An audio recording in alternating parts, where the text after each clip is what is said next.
We're going to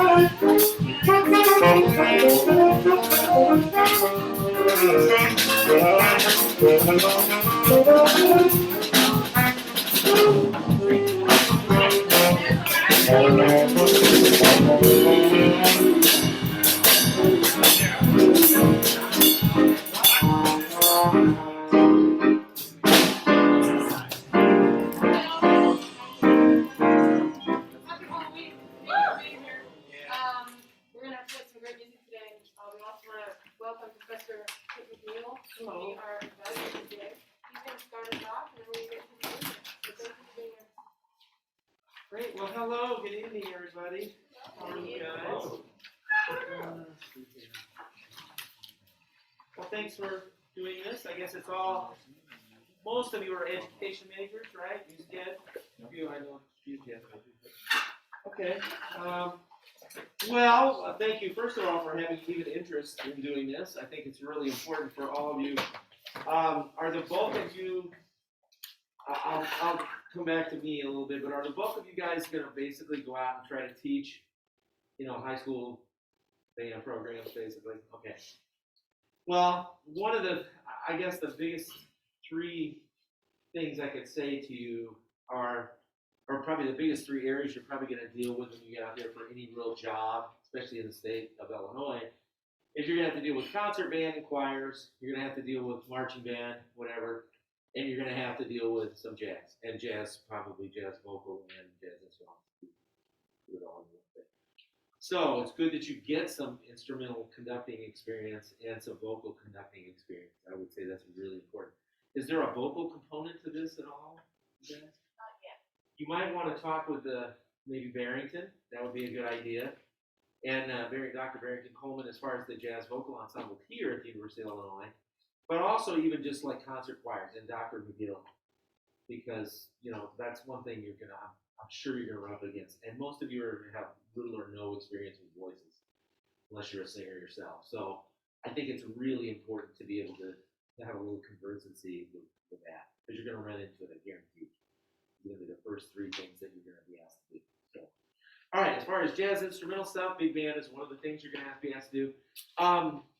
Probably the other part of this too is most high school band directors, especially younger ones, are going to be asked to run like a combo or two and get a small group going out of it. So I can spend a little time maybe talking about that at the end if you want, and you guys could ask some questions. So maybe we'll save that to the ending part, and then we'll deal with the big band stuff. Just to go back give a little background on me, I'm the chair of jazz studies here. I came here 20 years ago and started the jazz programs, the degree programs in jazz here. We had none in Illinois. Illinois has a history of great jazz, starting with a guy named John Garvey, but John was a violist. He was part of the Walden String Quartet that was here in the 60s and 50s. And John Garvey just had a great interest in jazz, and that was kind of the late 50s and middle 50s and early 1960s is when jazz education was just kind of in its infancy. And a guy named David Baker over at the University of Indiana at that time, who since passed away, and John Garvey were kind of the two of the people that really got this started in colleges and universities.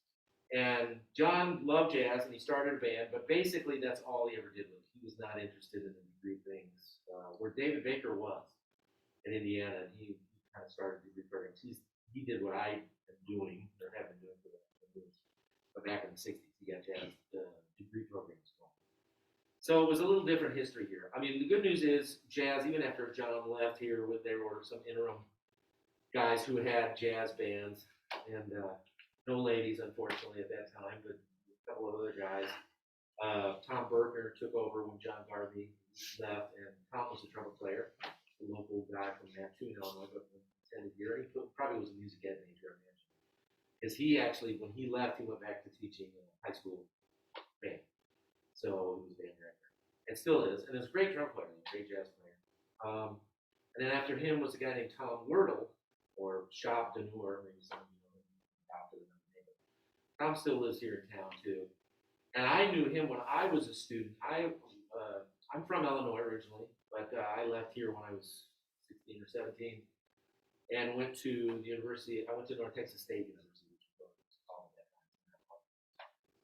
But it was one of the few schools in the country at that time that had jazz degree programs. So there was only maybe a handful, 5 or 6. Now there are hundreds. So I went there, and then I also went to the University of Miami later, finished my degree. I didn't graduate from there. Then I came back, was on the road, and lived in New York, and then I came back and got a master's, and then went back out on the road. And I was playing with lots of different artists, everybody from Nat Adderley, Campbell Adderley's brother. I played with Nat, played with Rich Madison, great euphonium player, about trombone player. Played with big band wise, the Woody Herman band. I played with Woody's band for quite a while at the end of Woody's life, and then after he passed. Andrew Ferguson, I was his music director for 6 or 7 years, and then I played with another trumpet player, Arturo Sandoval. At times he had a big band too. Won a Grammy. And I worked with Natalie Cole, Nat King Cole's daughter. I was on her tours before she passed away. And Doc Severinsen most recently. Doc's still out there, the guy that ran the Tonight Show big band for many, many years. All your parents will know Doc Severinsen. But Doc is still out there. He's in his 90s and he's still playing. Anyway, so that's a little background on me.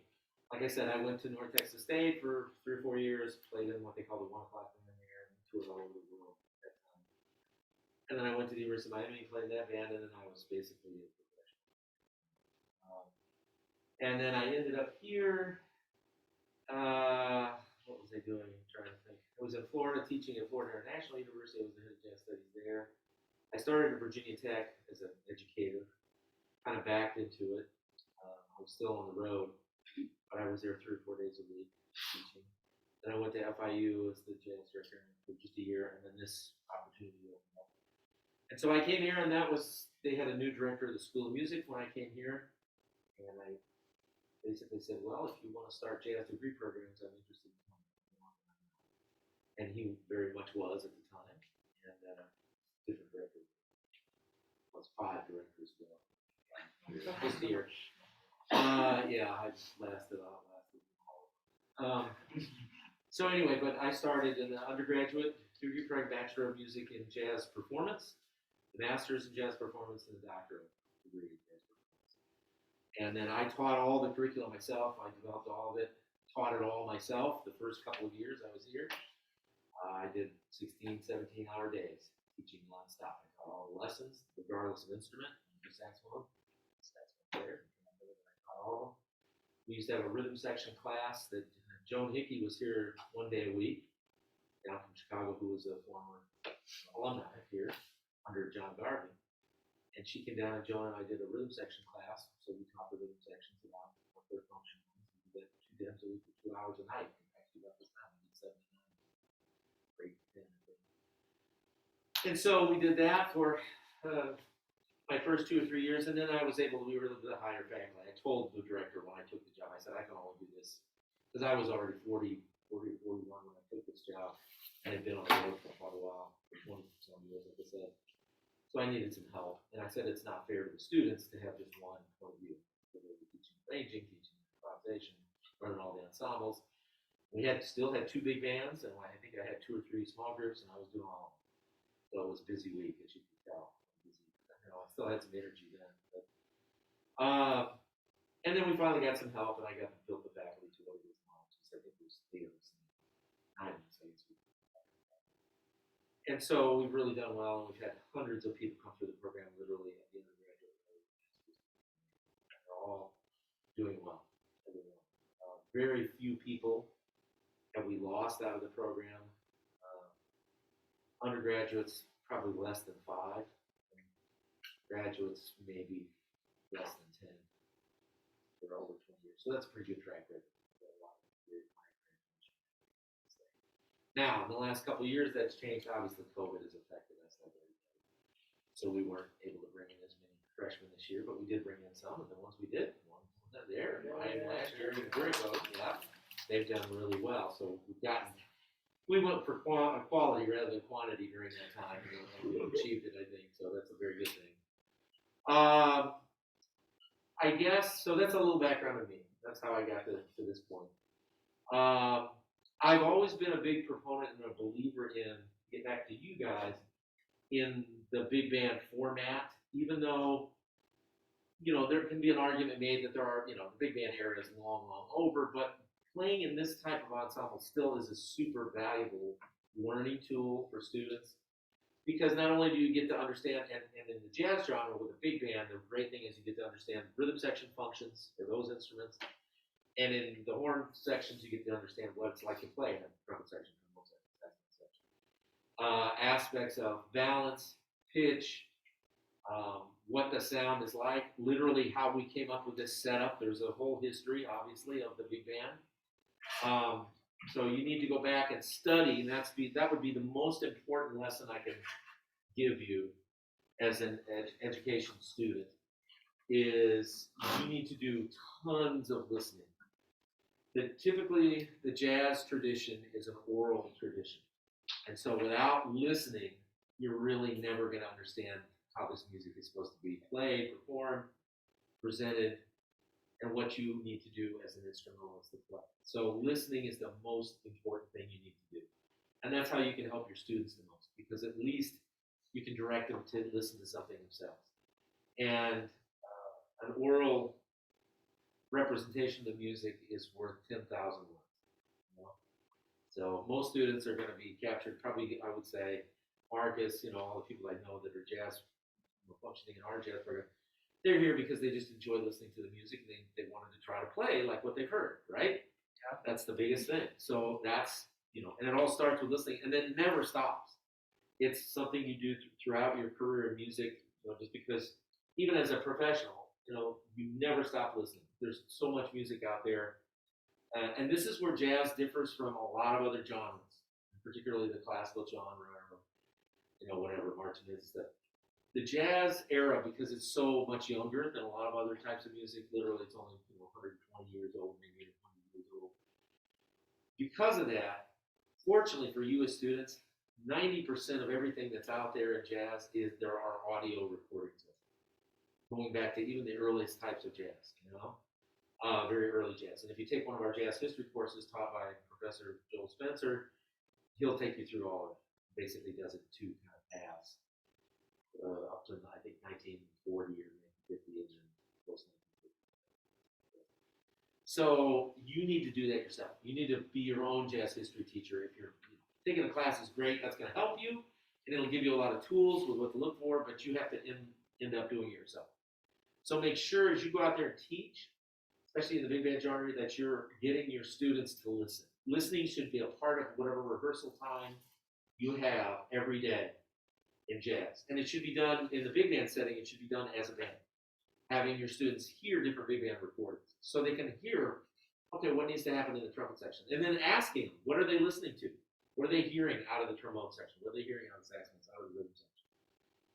And then ask them, one of the things I used to do, I don't do it anymore because other people are teaching parts of the curriculum, but when I taught it all, I would have literally, like one of the things, the rhythm section, we would have them every week transcribe a rhythm section, something, sometimes from a big band, sometimes from a small group, and each person had to actually write out their part, transcribe all the other parts. So they had to really listen, and it was great because that really develops your ears. And that's what you need to do as an educator. You need to get your ears, keep them as sharp as you can all the time, and then try to get your students to get that together too. And understand that listening is their biggest asset in jazz. And that's the biggest thing we're going to do. Beyond even private lessons and, just developing technique and all that in your instrument. Yes, you have to do all that. Because in jazz, the different thing about jazz than other types of music is you are now not just the interpreter of the music as a player or a performer, you are the composer of the music. Now, big band, it's a little different because we do have charts, we do have arrangements, that's what you're going to do. But in the end, as an improviser, you're doing all those parts. You're the composer, you're the arranger, you're the interpreter. You have to understand what is asked for in the rhythm section, what you need in the rhythm section as a horn player, and vice versa, what they need when you're a rhythm section player, what you need to provide for them, what you need to provide for yourself as a soloist, and you need to understand all the elements of being a soloist. Okay? And that only and best comes by listening. So listening is the best thing. Second big thing I think you guys should all do as education majors, when I've addressed other music ed classes, I've always said this. You all need to get some kind of keyboard skills. Every one of you. Whether you play the guitar or not, the guitar is not the same thing with the bass. The fretboard is not laid out the same way. It doesn't give you a picture. The piano is the only thing that gives you a picture of 12-tone music, literally in your head. All of you guys and ladies as horn players, you have to have that visualization of the keyboard in your head. Okay? And it's going to help you as an instrumentalist on your own instrument too. And as a rhythm section player, it's critical. You guys all have to understand how the piano works and how it affects all the other instruments. Okay? It's going to help you play your instrument much better, even the drummers. Okay, some of the best jazz drummers in the world are very good pianists too. Okay? So you start out with one book I can recommend is the Jazz Piano Book by Mark Levine. If you go, there's a real good website you can go to that has tons of information and tons of jazz, what we call them jazz aids, but whatever, just jazz books on various topics of jazz, from conducting big bands like we're going to do today, to improvisation, to arranging, to composing in the jazz format, all that is the Jamie Aebersold website. If you're not familiar with it, it might be right this up there on the blackboard so they can get it. www. I'm going to use a piece of chalk. www. Jazzbooks, all one word, jazzbooks.com. So if you go to that site and just look up the particular area. Now, there's another part of the Aebersold website that you should also use to help your improvising skills and to help your students to learn to improvise. There's a whole other side to that website which basically deals with learning how to improvise. Okay, and he's got a whole series of CDs, and now they're MP3s. You can just download MP3s and books that come with them. And they go through, some of them are done by artists, some of them are done by repertoire, certain kinds of repertoire in the jazz idiom. Some of them are done by just exercises, like the early ones, the first several volumes are just like dealing with particular types of chord progressions, whatnot, 2-5-1, very common things. So you should check out that side too, because those are great tools for the young students and for you as an educator to use to help your students get involved, okay? Because they can do that without having to have other players with them or you, okay? The books are very self-explanatory, and if the students will read them, they can get a good start in improvising. So go to jazzbooks.com, and then for other information, like I said, there's a whole other side of it that's just all kinds of different books for anything to developing sound on the various instruments to walking bass lines. There's a whole book of Ron Carter transcribed walking bass lines if you want to go there. Dave Liebman's book on how to develop a personal sound on the saxophone, which is a great book. There's all kinds of Clifford Brown solo book in there done by Mark Lewis. There's a whole book like all the recorded Clifford Brown solos. Should be great for you guys to learn. So there's all kinds of things you can. That's a great resource for you guys as educators. So don't forget that. www.jazzbooks.com. Okay.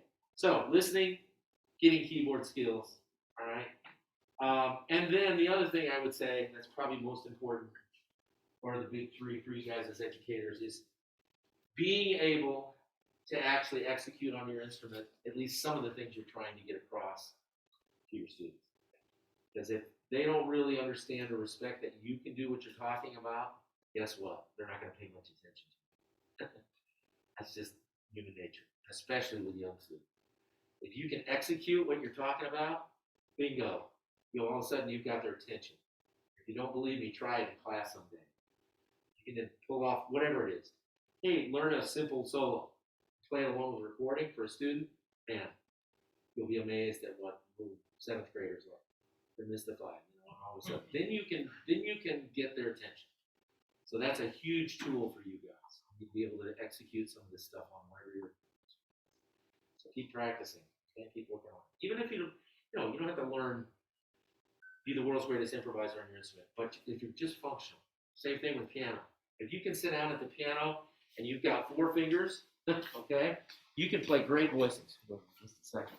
You can play voices on the piano on a blues. Let's start with it's like a blues and let's just play a blues and Marcus, just you and I, okay? So Marcus is gonna do what we call a walking bass line, okay? He's going to outline the chord changes, and we're going to play standard blues changes now. And I'm going to play 4-note voicings, and you need to be able to do this as an educator. 1, 2, 1, 2, 3, 4.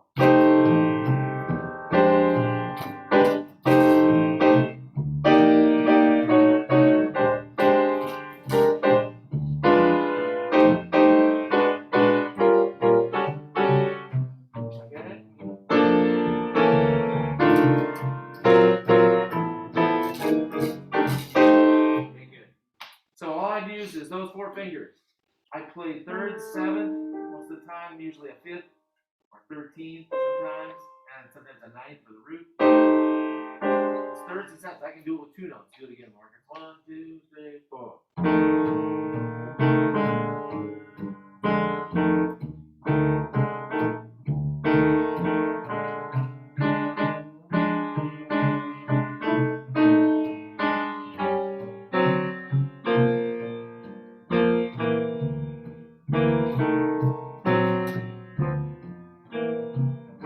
Okay, good. All right. So basically, on his walking bass line, he's just playing.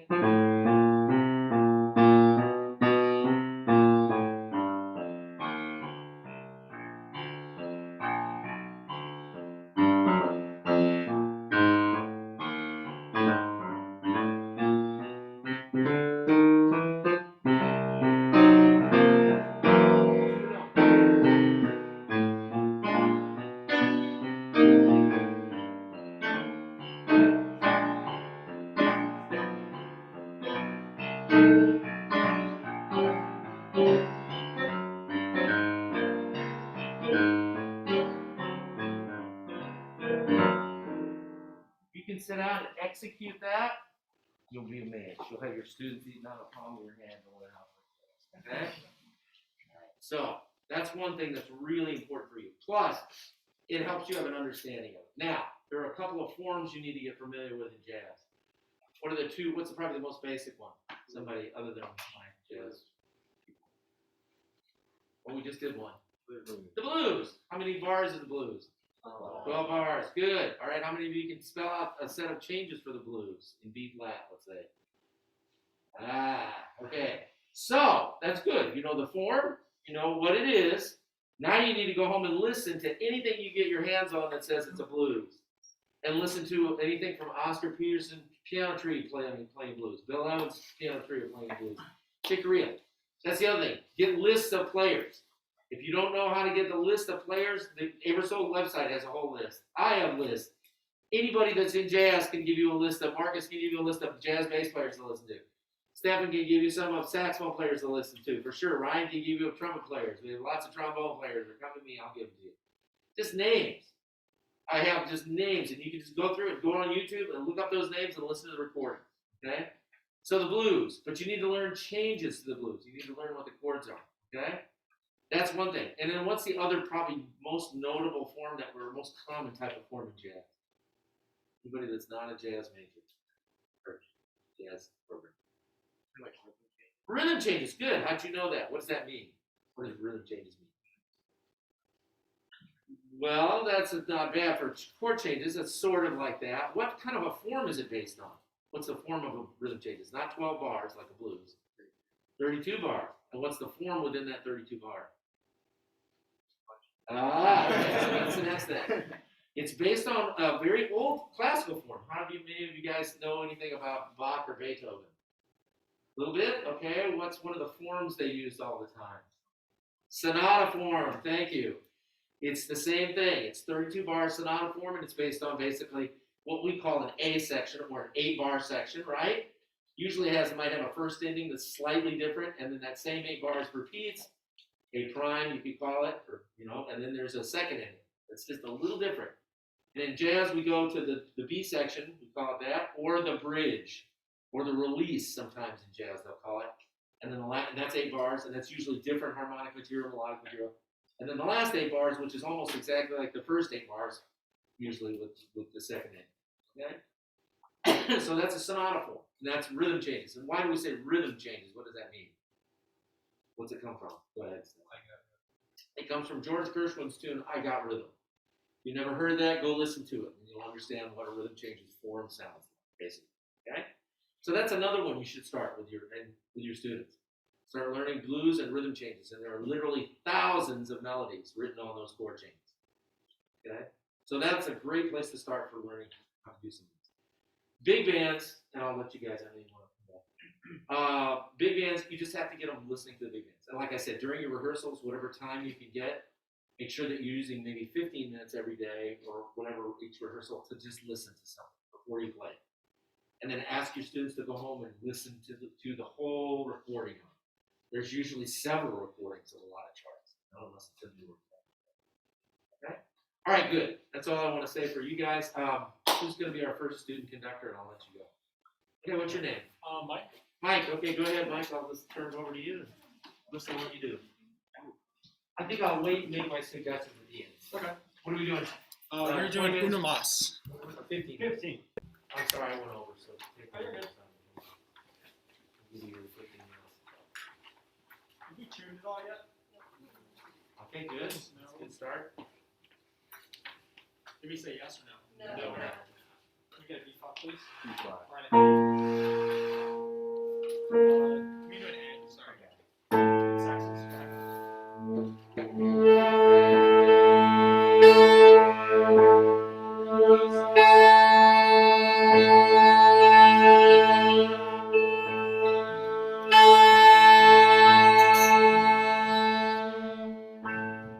Cool. B flat. Notes. And trumpets too.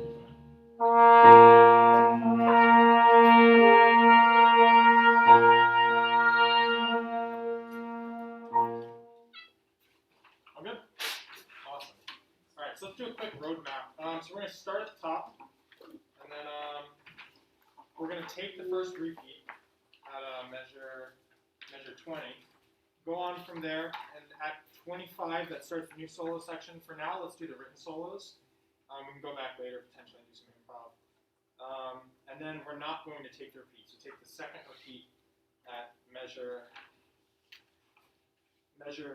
41. We're going to take the second ending. Sound good? Okay. And then from there,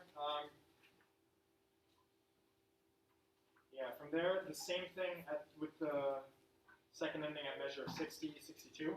Take the second ending, keep going, back to measure 5, and then take the coda. Questions? All right.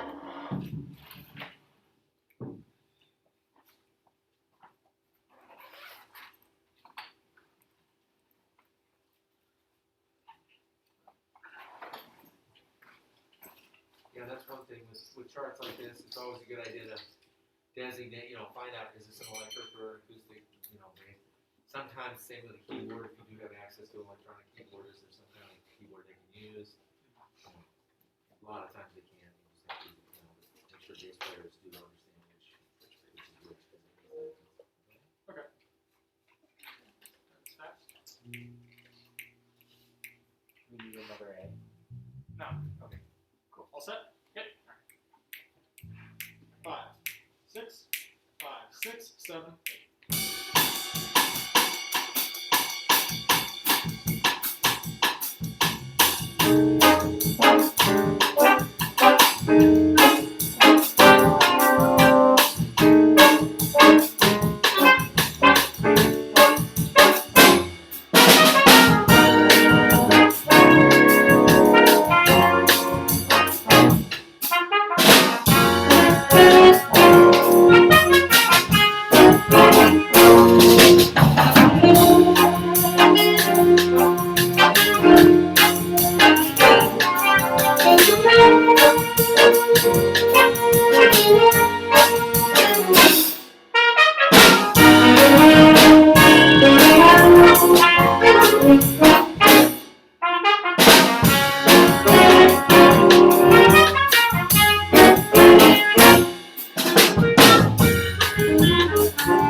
awesome first run through. Great reading. How many of us are playing secondary instruments? Out of curiosity.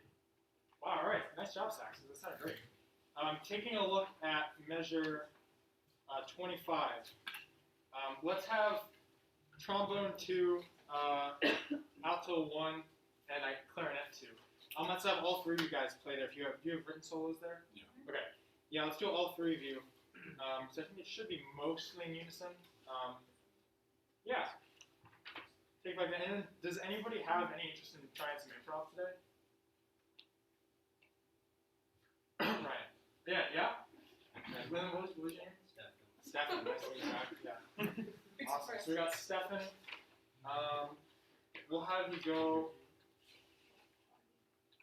Maybe we'll just take it back to 25. Do 25 again. How do you do a little bit there? Okay. All right. Cool. Let's start.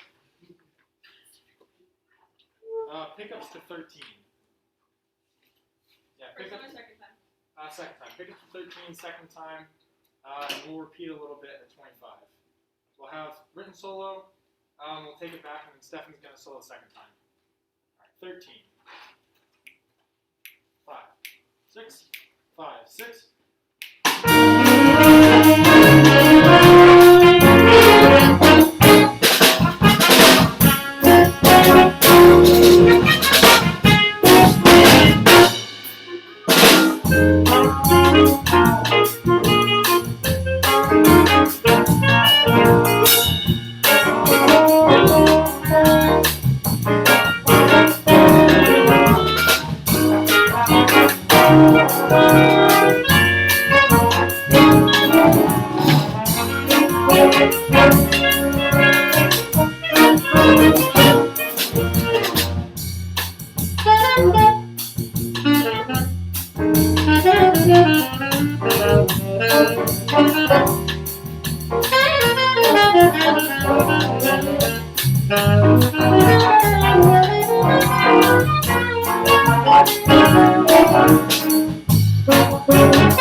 Yeah.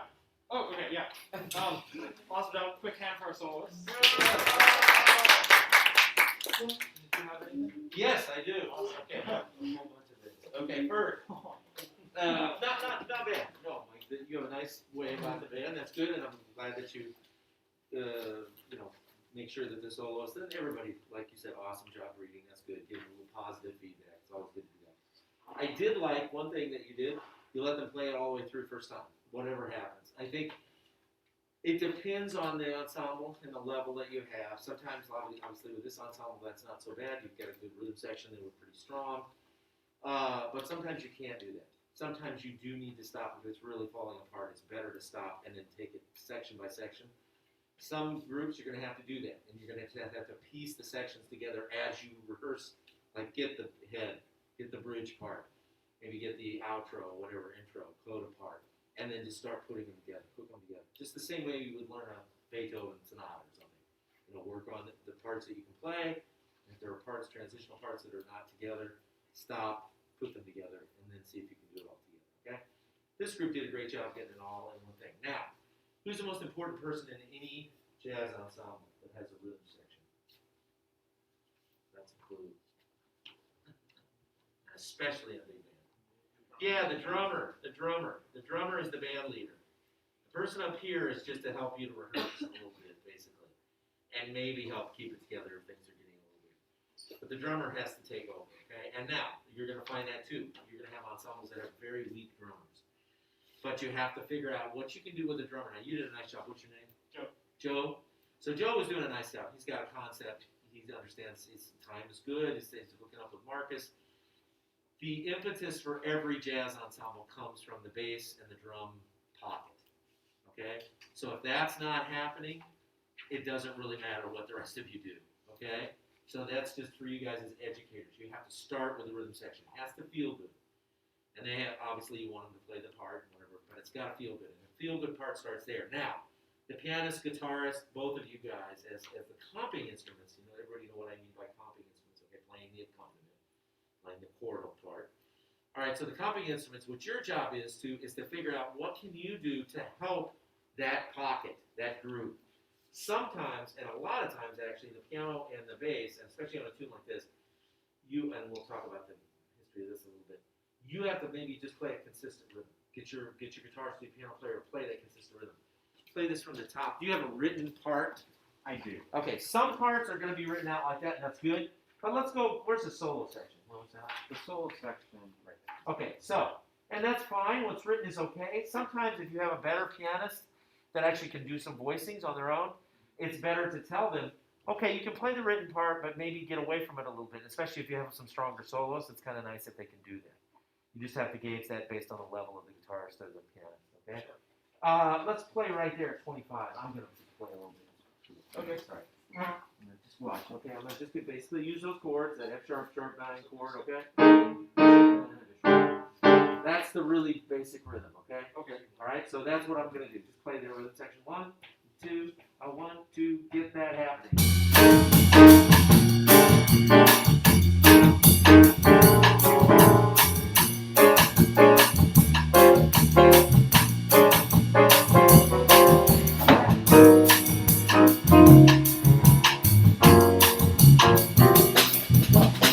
What's the only drag about a lot of written piano parts and guitar, well, piano parts particularly, is you just actually here got the bass part and you don't need it. You don't need to play that. So you can just go ahead and play a different voicing. I would play like you can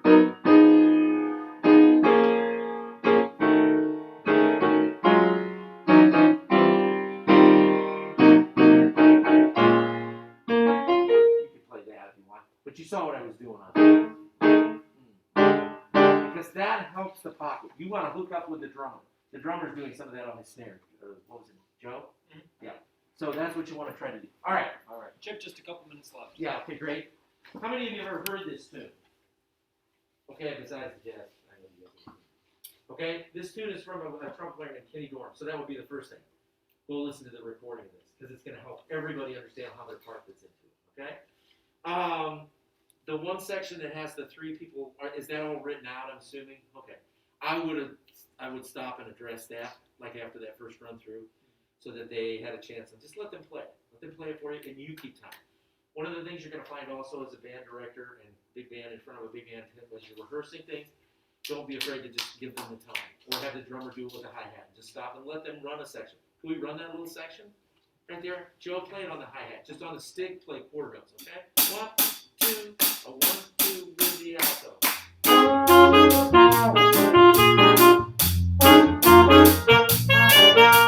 Okay, good. Now, the second thing that's really good, you guys are playing the parts, everything, then think about balance. Who should be in the foreground, who should be in the big ground, who should be in the background. And that's something you want to do in every chart. That's your job as the director of the ensemble, is to figure out what's in the foreground at any given point in the chart, what's in the background, what's in the midground. There's always really kind of those three things, okay? So that's one thing. Last thing for you, just be careful, never count it off 5, 6, 7, 8. It's not a dance thing. That's only theater and dance. They do that. 5, 6, 7, 8. In jazz, you're almost out. Any band, you want to count it from 1. Just count it from 1, okay? 1, 2, and I always am a fan of actually giving them like a couple of bars out front at least. The faster the tempo, the more lead in I'll give them. If it's a fast tempo, I'll give them 4 bars. And I'll actually just clap it out. Like if it's, if I want the quarter note right there, I'll just go 1, 2, 1, 2, 1, 2, 3, 4. So they get the subdivision. You want the band, the drummer particularly, because he's going to take it from there, to get that subdivision. Right? Cool. So just be careful about that. Yeah. Just count it off. Give them a couple bars. Great. Great job. Want a hand for Mike? Yeah.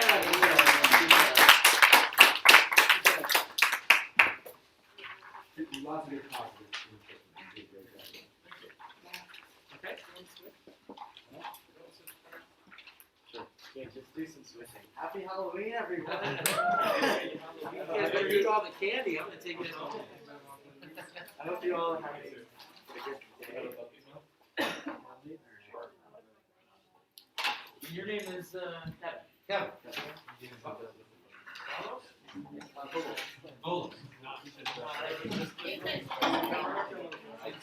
Carlos? Okay.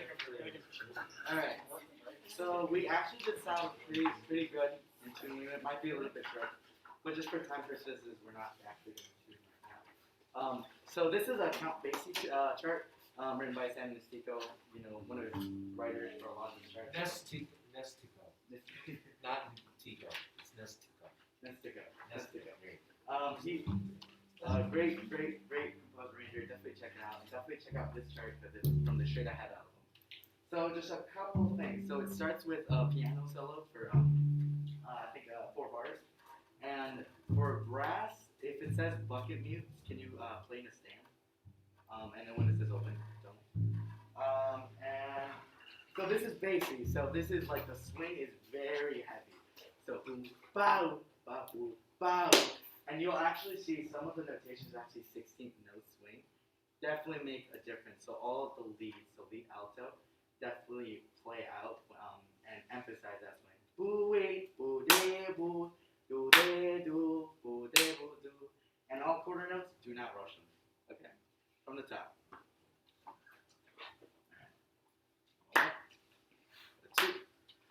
One, two, 4.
Very nice sound, very nice sound.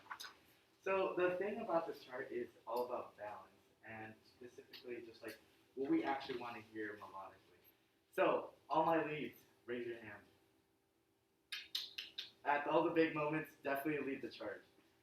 More bari sax like throughout the entire thing, especially when you have any melodic elements that no one else plays, or any of like those extra, like this ba-do-da. So that's also a big thing. Okay. Can we actually start by addressing this at letter A? and then everything will make sense. So first, can we just have, so we have a lot of harmony going on in the saxophones. Listen into our lead players actually playing the lead material. And can we actually hear that, just the saxophone letter A, with the rhythm section, of course. 1, 2, 1,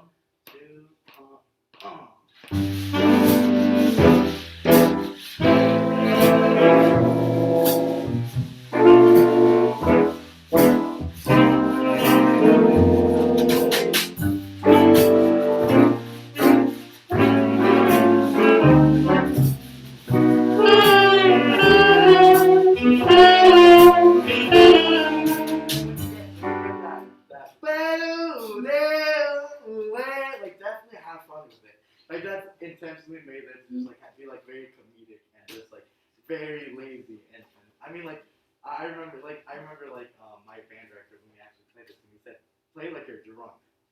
Now you know what it means, but like don't, but like you know what I mean. So can we actually hear that saxophone when you actually have that first melodic material? Badu badu eh bude bu bude badu. There you go. 1, 2, 1, 2, 3, 4. There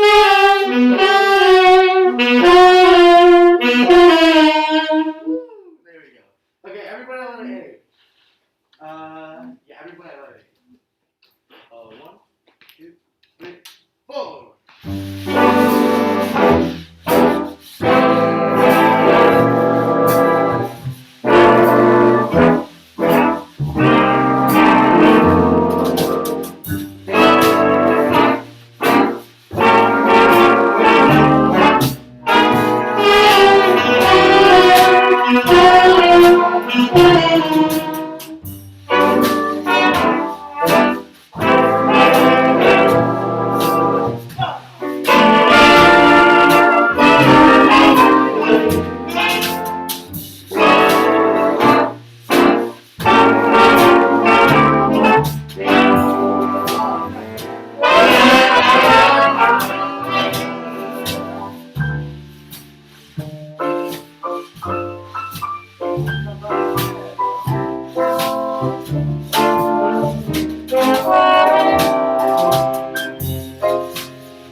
Piano solo, and then just a little bit interjections from each of the ensembles. First it's a trombone.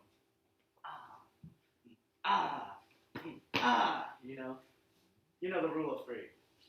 If you have something that repeats 3 times, do it differently instead. Same with the saxophones. Every time go, that definitely listen down, because we really want to hear you guys, because you guys have that, and then the harmony just follows. The voice leading just follows the lead alto. So can we actually try that? And then first set, can you be a little bit more quieter when we actually approach any time like there's a big moment? The saxophone is just a big dynamic contrast, so we can actually hear. Lovely piano player by Joe. Thank you. Okay. Letter C. There you go. Sure, no, I'm still Yeah, like 5.5 minutes. So start below C. Sorry.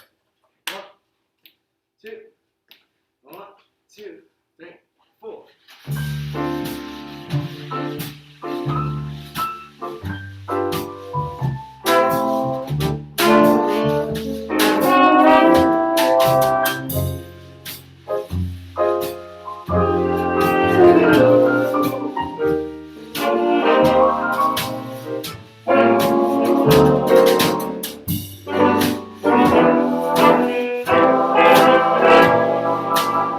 More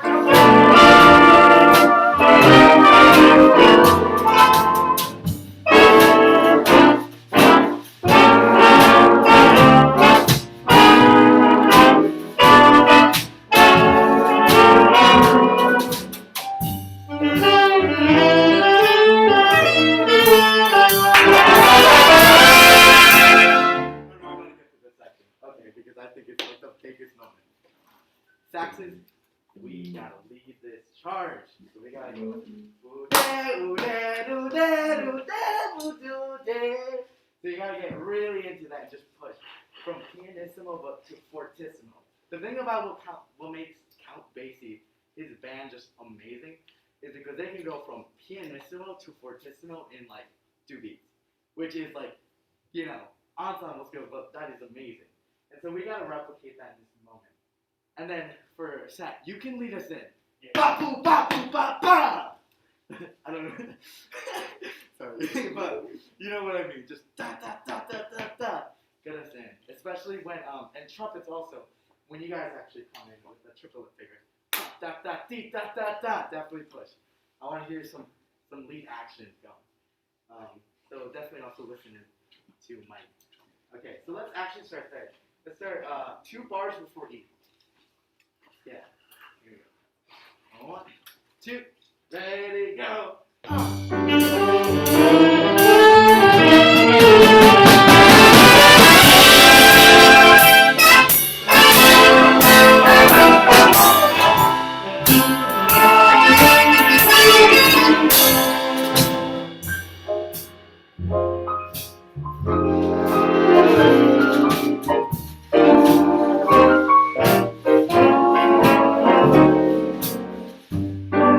But let's try that one more time, and I'm gonna let Saxes redeem themselves because I know y'all can do a bigger dynamic contact.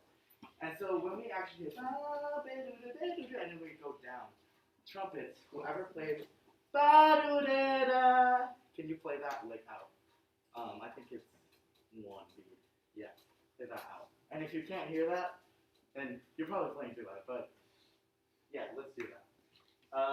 2 bars before E. Big Saxes. 2,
There's about a minute left. Chip, if you want to.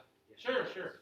Well, first of all, good job, Kevin. Nice energy, good. You're enthusiastic about it. That's great. You want to bring the joy of the music to them, so that's really good. That's a nice thing about your conducting. I thought you had a lot of good points, and you touched on a lot of things. I know it's a very quick time.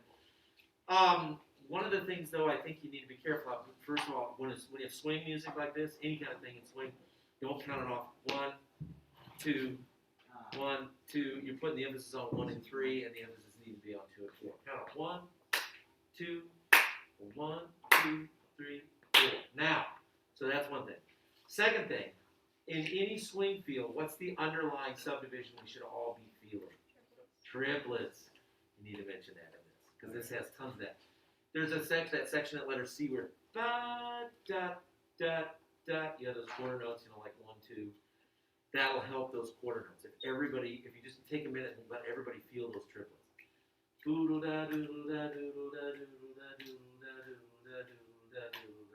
That's what you need to do. Can we hear you play that section? It's that letter C with under D. Is it C? No, it's this right here. This stuff. I think it's let's play letter D. Letter D. Okay? Just the horns. Just the horns too. I would do this. Okay? Just letter D. Go ahead. Count it off. 2, 2, and 4. So, yeah, Yeah, there you go. And then everybody would feel the triplets. One.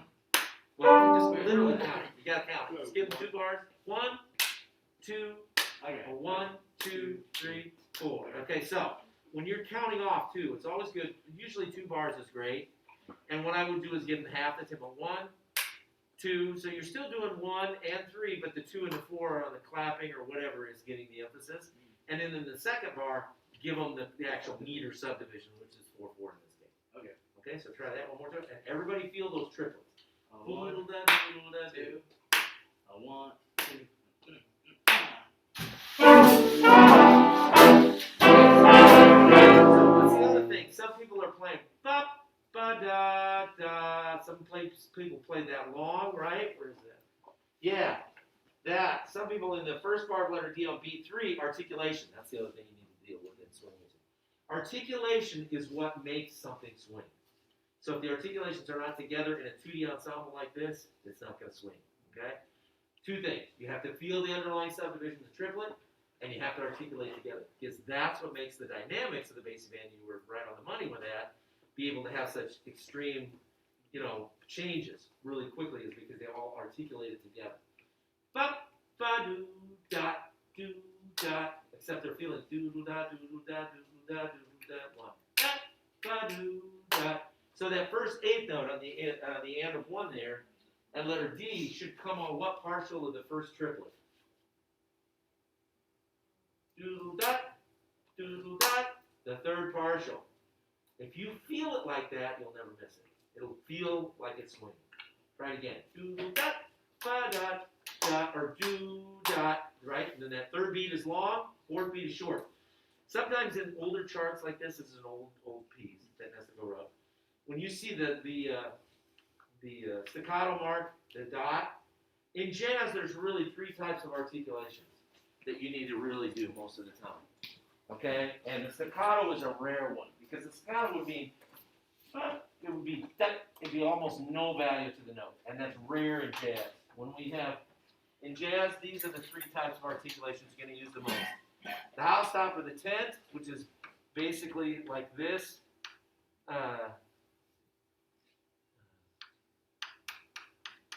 Sung like that, okay? This one, which would be down here, okay? And this would be la, okay? The tenuto mark for the full value. Most of the time when you see staccatos like this in a chart like this of this era, they're almost always the 10th accent, okay? Almost always they're going to be that. Very rarely is going to be that, okay? Da dot, do dot. That's what we want. Da dot, do dot. Now, second thing, because I know we haven't got much time. Why do we set up like this in the horn? With the saxes and the trombones, so the leads basically line up, and you were right. Listen across your lead players. Now, this is 2D ensemble, so who's the top of the lead player chain? Who's actually got the melody? Yeah. Lead trumpet, yeah. So we all want to work up the pyramid to that person, whoever it is, in this case, Mike.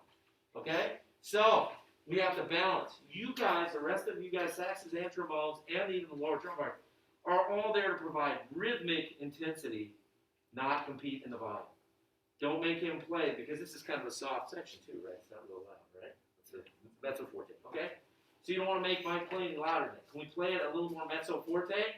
Still rhythmically intense, because we're going to articulate together, and we're going to feel those triplets. Feel it. Da-da, da-da, right? And it's the same thing with that second note there, D. Right? Let's see what the rhythm. Yeah. Ba, ba, do. So short, long, short. Dot, da, do, dot. Let me hear that bar. Just the horn. 1, with the triplets.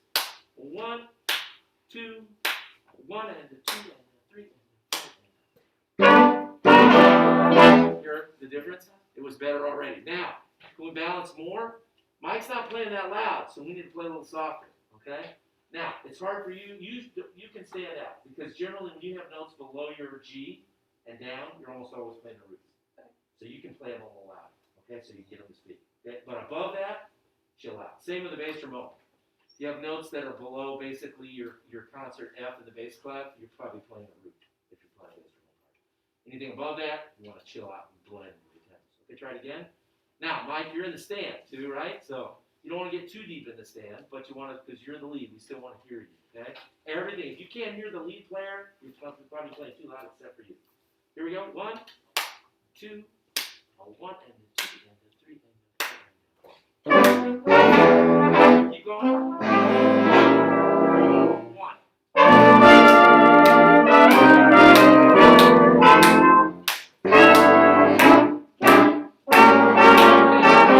See how much better those quarter notes were too? Because they were starting to feel the triplets, even though I wasn't doing it for you. Now, the other thing you can do is have the drummer play triplets on the hi-hat. Okay, now, Joe, right? Hi-hat on the last tune. I want to just go to the last tune, and this one both. In swing music and even in Latin music, that last one, Numas, you want to make sure that the hi-hat, you need to play the hi-hat much louder. It's got to get, I got to hear that. That's the beat. If we don't hear that and it doesn't come through the 15 or 20 horn players, we're never going to feel the beat. And you're the driver of the bus. You're the leader of the band. You're driving the bus. Okay? And the bus engine is the hi-hat, especially in swing. So we really need to hear it. Now, let me hear the rhythm section play right there, Keith. 1, And then we probably got to move on it. Okay. Just make sure that we're getting the feel, because all of this is about the feel. You addressed a lot of good points, but you got to take a minute to let them feel. And then the other thing on both these charts, tune some of those chords, especially in this one, it's 2D ensemble with the horns. Take them a minute to tune. And then Mike, on the first one, tuning, actually listen, get them to be in tune, like the altos. Tenors and saxophones, when you had that unison, that part you were stressing too. The tenors, when unisons in the upper 4 saxes, most of the time the tenors should lead the unison and the altos should kind of chill out. Okay? Good. That's it for that. And then, piano player, great. Yeah, good job.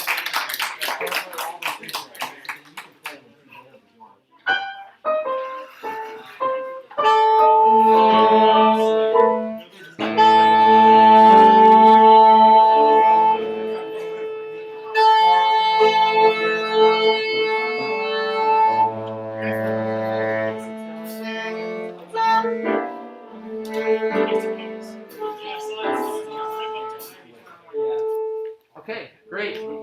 Marcus. Alright, y'all, we got Little Sunflower for this section of rehearsal. So this one's gonna be a jazz. It's kind of like a rock tune with the way they arranged this. This is definitely one of the exceptions. As Chip was mentioning earlier, you really gotta listen to the recordings that all your things are coming from. This one's a little bit different than the recording. The recording's got like an ostinato in the bass, which is present here, but it's also got a way different feeling in the drums. So yeah, definitely always listen to what you have. And Chip doesn't need me to like provide him the ethos or the logos to really like.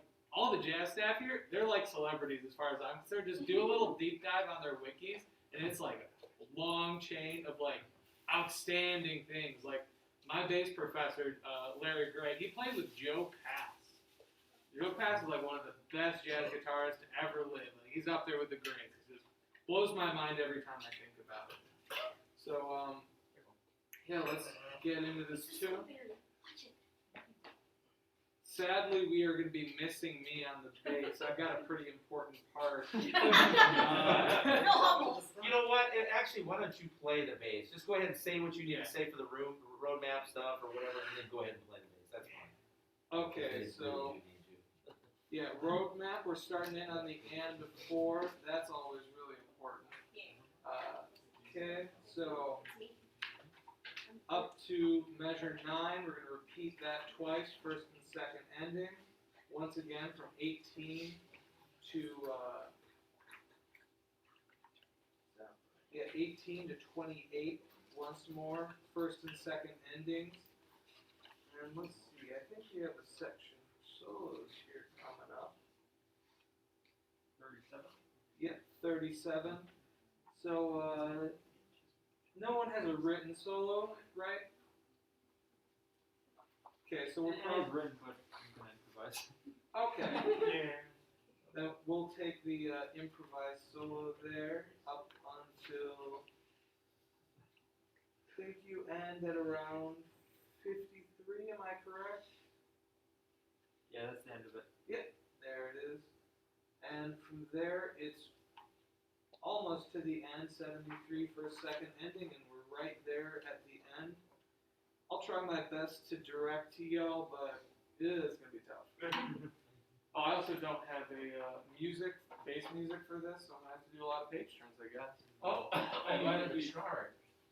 Oh man, that's rad. Is there? You know what I'm talking? No, it wasn't in the folder. Yeah, see if you can give me the chart. Oh wait, never mind, I'm blind. Oh,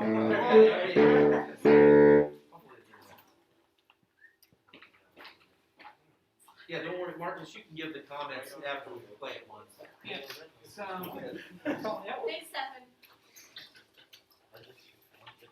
And jazz is an oral tradition, but it also goes really, really on feel. If it doesn't feel right, Right. it probably isn't right. And you just gotta, finagle your way to get it to that point. Me, when I'm not on the gig, I'm a cook in a kitchen, and I love to use food quotes, food references and metaphors. That's the best way to get it to get it to people. But okay, let's get on it. I've talked long enough. 1, 2, 1, 2, 3, 4.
assume it's FA now, right? Yeah. I know you're not connected, so that's fine. Okay, great. Marcus, go ahead and say what you'd like to say. So obviously, y'all hung with that really well, and I'm really proud to have y'all as my band for these 20 minutes. And I thought y'all did a really good job at really getting the feeling of that, because like this is such a it's such a dancing bass line.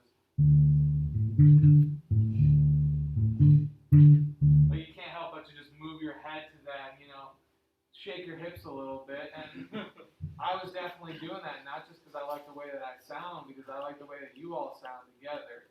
So you're really communicating that, and like making the audience feel something. I thought that was really well executed. Another thing. What's that? So I think a little bit more, just a diversity in dynamics would be really appreciated, especially over the trumpet solo. I felt like he was getting a little bit drowned out. I feel like y'all were getting into it. You really just gotta kind of know your place. Everyone has a time to shine. Everyone in the big band leans on each other. And even though the drums are the engine, you're still responsible for the time on your own. This isn't quite like a classical, like where you gotta look to the conductor. You have to always be responsible for your own time. And as a collective, it comes together because there isn't a weak link. And same thing, or well, not the same thing, but with the dynamics, moving more to either end, it's always gonna really keep the audience at your behest. You're kind of like making them want more. You have them in the palm of your hands. So being able to go really low and really high at certain parts, you just gotta feel it. Feel where it's right. And sometimes a mezzo forte is a little bit stronger in one place and a little bit weaker in another. That's just jazz. You just gotta feel it. Okay, excellent points. Couple things, then I'll start right where you left off. My point about what's in the midground, what's in the foreground, what's in the midground, and what's in the background at any given time in the piece. And you're exactly on the money. During Ryan's solo back there, the trumpet solo, he should have been in the foreground, and you guys, kind of the 2D ensemble horns, were instead. So it's exactly right. Sometimes dynamics, mezzo forte at one part of the chart can mean something else in another part of the chart, depending on what's going on. So you all have to be listening for that. Great point. That was really good. You had an excellent thing throughout this, because this was a great example of you playing with what section most of the time? Yeah, with the trombones, right. You were with the trombones. You were playing roots, right? Almost everything you had was below G, right, for the most part.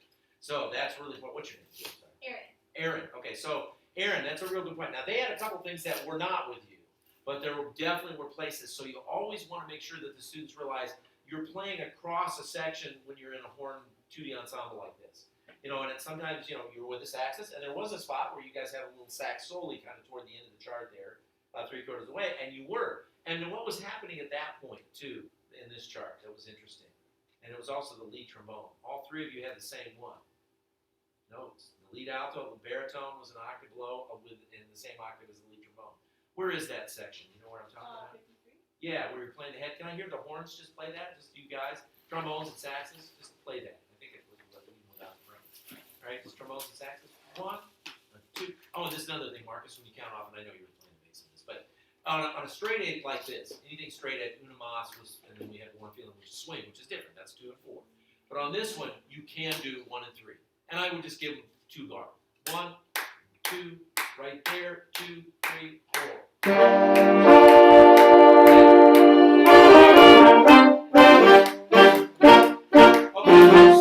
So you have that same, a lot of the notes are exactly down an octave from the lead alto, so you can bring yours out even more. That's a place where even though you're up higher in register, you can bring it out because you're doubling the melody. And that's a melody. So always listen for that, and the same thing with the trombone. You guys are in the same. So now you're playing with the lead trombone.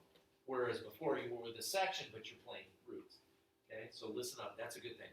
So just keeping that in mind, and then Marcus on the count off, just at the beginning, so you give them a good count off, because where is the actual entrance where you come in? And 4.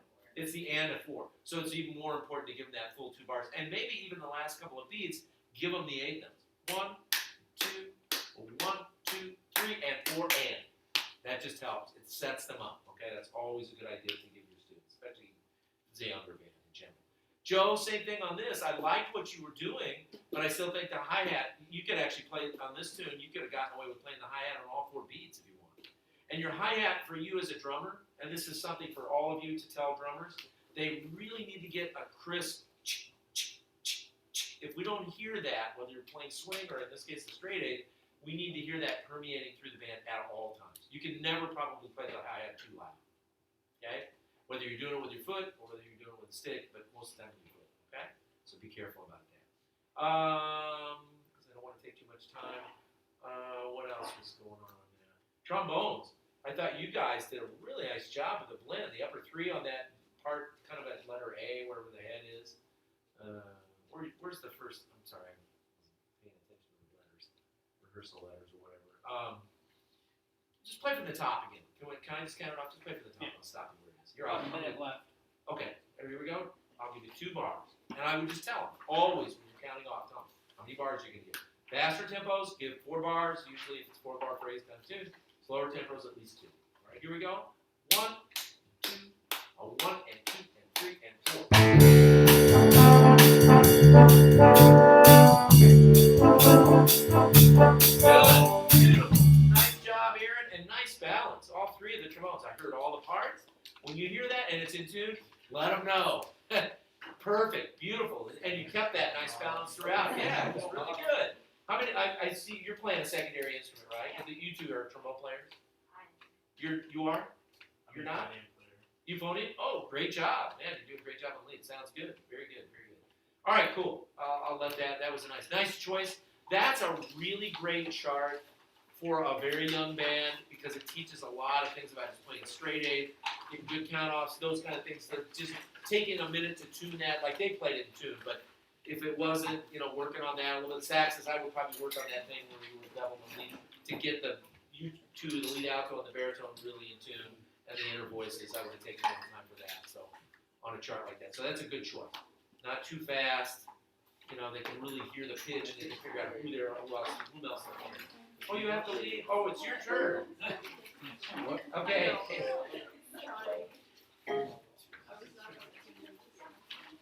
To do without the third. Yes. Okay. The bass is a little more. We need the range. That's all right. Great job. Okay. Alright. Katie. Vote and swing. Back to swing, okay.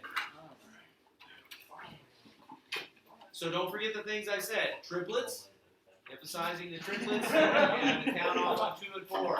And Joe, 2 and 4 on the hi-hat. I like the button. Can't play it too loud. Hi all, I'm Katie, I'm a junior. And we're gonna play Moat and Swing, starring Joe on the piano. Woo! Wow. It was written in 1932 for Benny Moten and the Kansas City Orchestra. Made famous by Count Basie when he recorded in 1940. And the arranger, Sammy Nestico, passed away in January this year, I think. Yeah. He was really famous for doing a lot of Basie arrangements. We used to do phone, or my arranging class, we used to call Sammy and talk to him on the computer. He lived in San Diego's last few years. He's from Pittsburgh, trombone player, by the way. Great trombone. Good stuff. Alright, you ready? Solos, let's address that real quick. I would like 1 saxophone player to take 2 choruses from 34 to 44.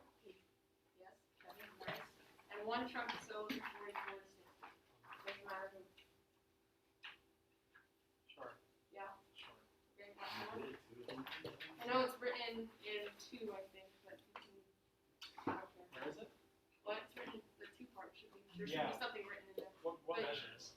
44 to 60. No, I just have rest. Trumpet 2 doesn't have a solo written? Nope. Oh, well, I have it. It's a special part. I'm special. You ready? I hope so. You got it. 1, 2, 1, 2, 3.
something at 9 if we could. Sure, please, go.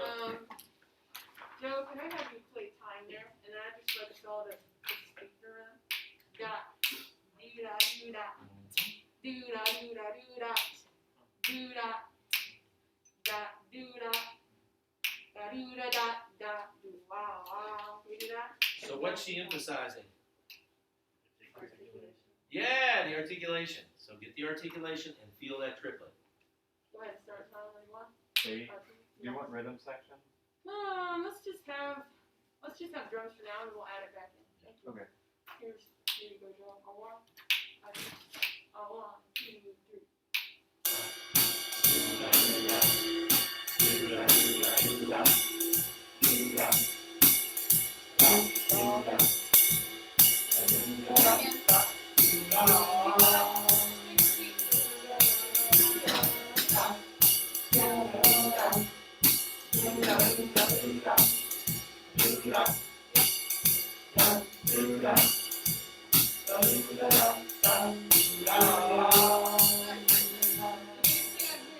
It's not vertically lined up. And once we do that, that's what's gonna punch the audience in the face. Yep. So can we just go at you want another shot at the beginning? Sure. Let's do that. You did a great That job. was great. actually. That's a really well-known, famous intro. So the Count Basie played. Probably the most important part is the ba ba ba, the little line that goes down at the end. Oh, Yeah, make sure you get that. You can overemphasize that a little bit. Okay, good. So, okay, here is the top of the one. A one, a two, a 1, 2, 3.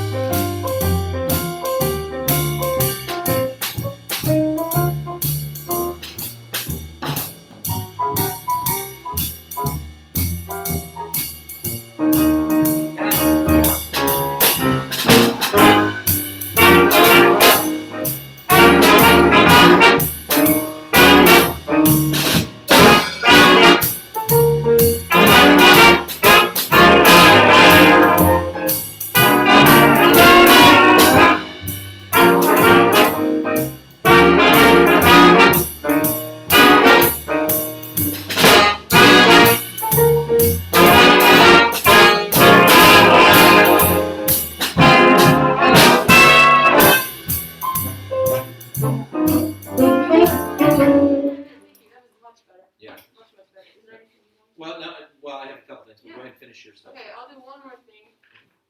Saxophones, can we go right at 18? Just saxophones, ready? 1, a 2, oh, pickups to 19. A 1, a 2, a 1, 2, 3.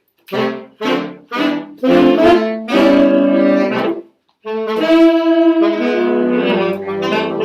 we go ahead and speak it? Speak your rhythm, ready? 1, a 2, a 1, 2, 3. Da, da, da, do, da, da.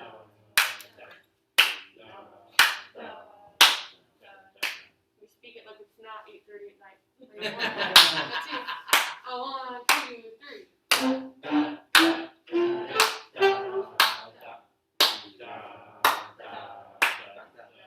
Yes, yes. Let's try it again. Play now. Play now. 1, okay. 3, 1. A 2, a 1, 2, 3.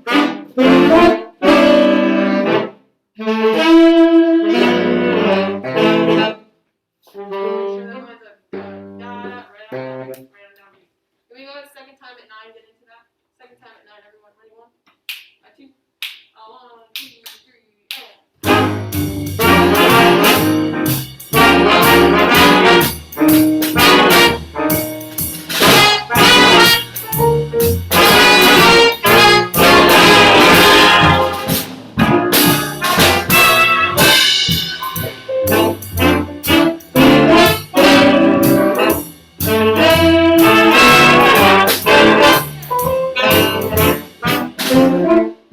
So a couple things. The only reason I played along, that's exactly what you need to do. You do the right thing. That's a great thing.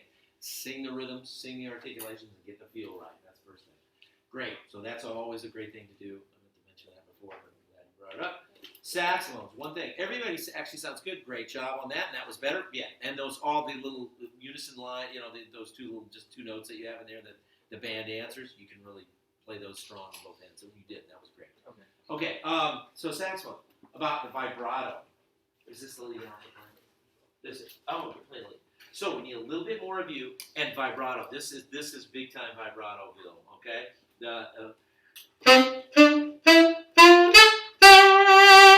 Whatever.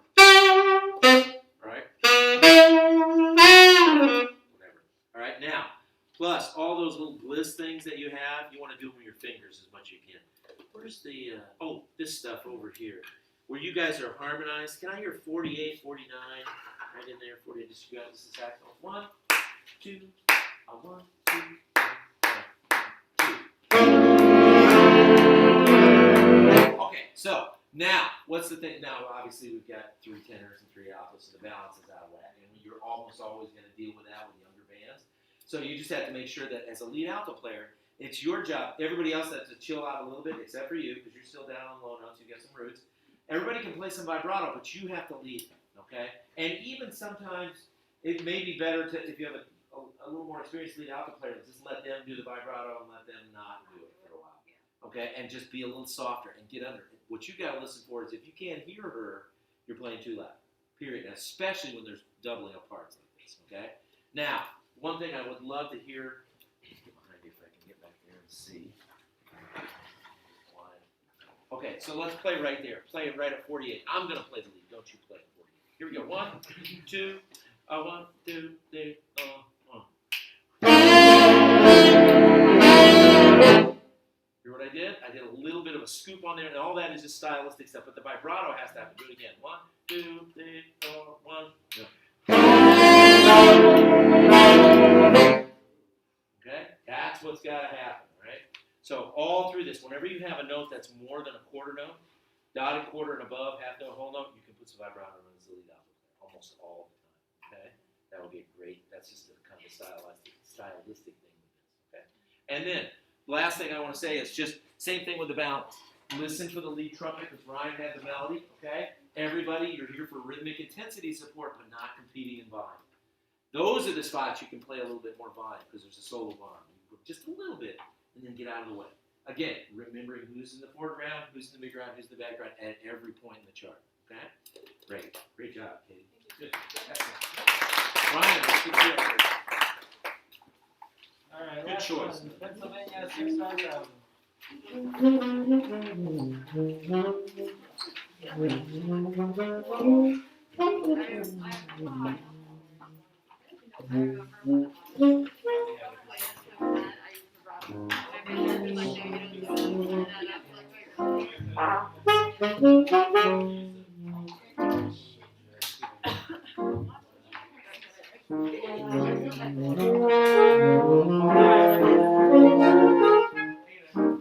So a couple things I just want to go through first. If you take a look, you'll notice this piece has some singing in it. It has some lyrics. It's real easy. It's just Pennsylvania 65000. All right. Can everybody try that at 15? I want you to sing loud and proud, so we only have to do this once. So it comes out beat 3, Pennsylvania 65000. 1, 2, ready, go. 1. Pennsylvania 65000. Exactly like that. Wonderful. Okay, soloist. There should be a trumpet solo in part 2. Kira, clarinet solo. That is at 35. Feel free if you want to split that up with either Mike or someone else. Go ahead. 35 to 51 is trumpet. Tenor. Who's our tenor soloist? Kevin. All right. Same thing. You're at 55. You got a little lead in 54. See that?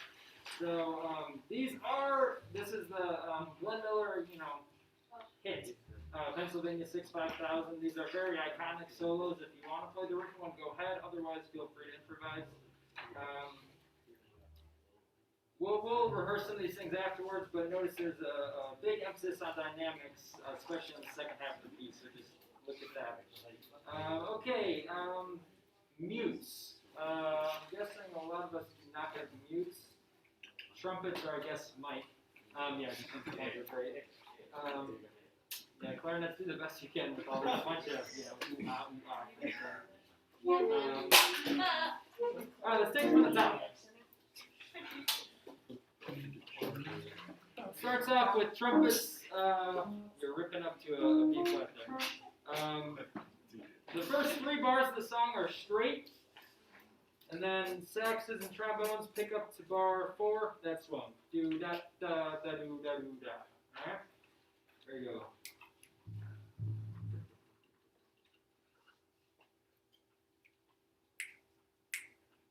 1, 2, 1, 2, 3, 4.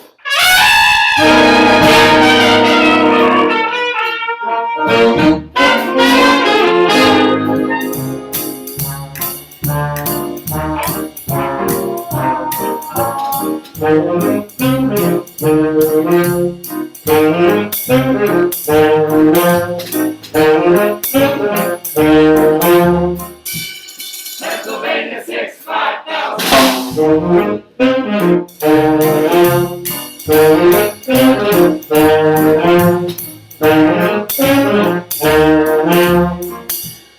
Pennsylvania 65000. Pennsylvania 65000.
Pennsylvania 65000.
Okay.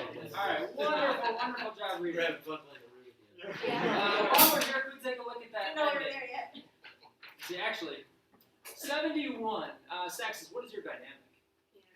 Piano, and it's a subito piano. The whole band drops down. If you notice the bar before, coming out of tenor solo, it's pretty loud. Forte, 71, total drop down surprise there.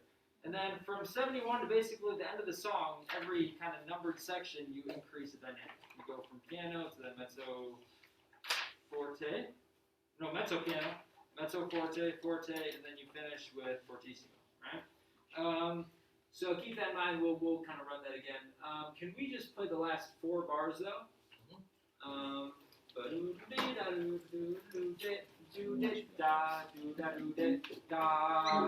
then a hard off on 4.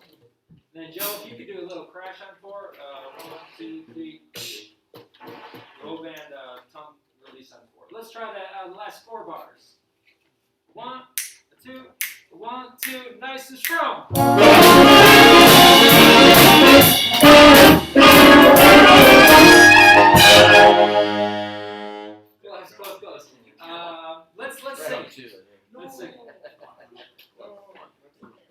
sing the last 4 bars. 1, 2, ready, go.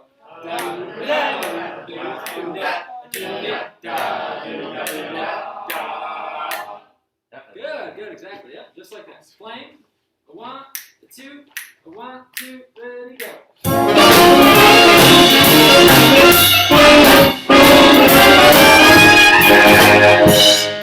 And then cut off. How about 4? When you see a rhythm like that, saxophone at the end of that last note, and you see that eighth rest at the end, that means that's the same as if he'd have written a dotted half note and off on 4. Okay, it's the same thing. So that's just an older way to write that. Very good. That's the general right idea, Joe. Just like I've been saying all night, a little more hi-hat. So sometimes it's just a matter of opening up a little bit, and just putting a little more to it. Glenn Miller was a trombone player, so that little thing at the beginning, check it out, listen to it. And all those real low, you guys have a lot of low pedal notes, you can really bring those out. If you listen to the Glenn Miller Orchestra in the early days, and when this was a big hit for them in, I think, 1939 or 40, but right before the war, those are loud. They play pretty strong down there, okay? So you can really lay into those a little more. Saxophones, the only thing for you guys that I would say the biggest thing is just be careful about all those little the trills that you, or the shakes that you have. Most shakes on the saxophone are going to be a minor third.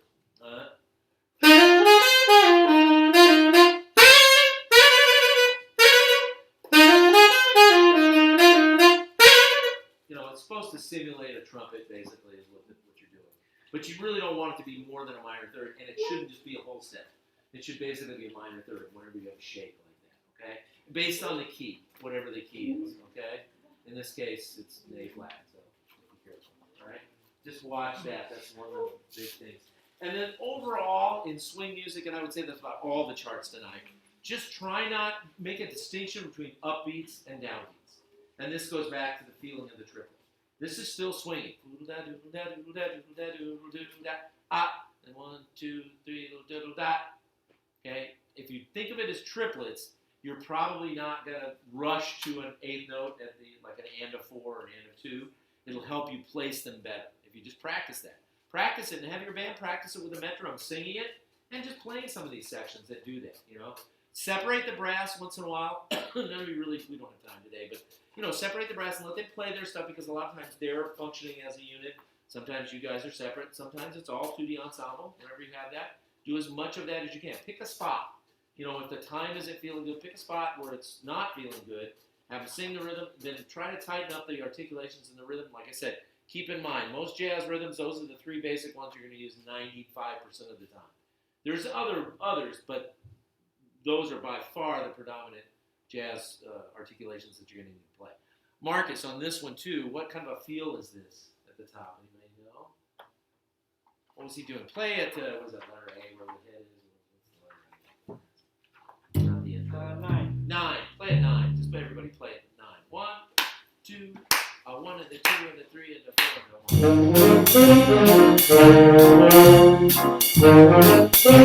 So what's he doing? What's he playing on the bass?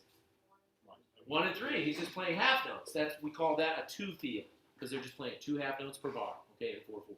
So be careful about that. Now saxophones too, right there, playing the head. Just take it easy on that. Make sure it's clean. What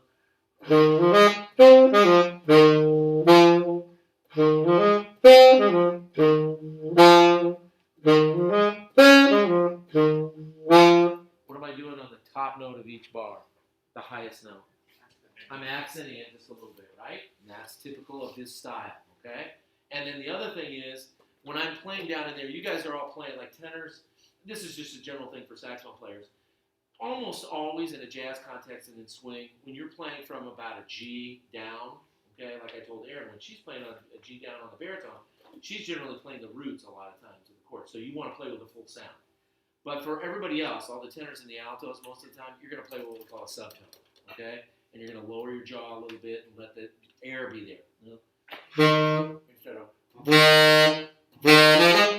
all right, I'm not doing that. No,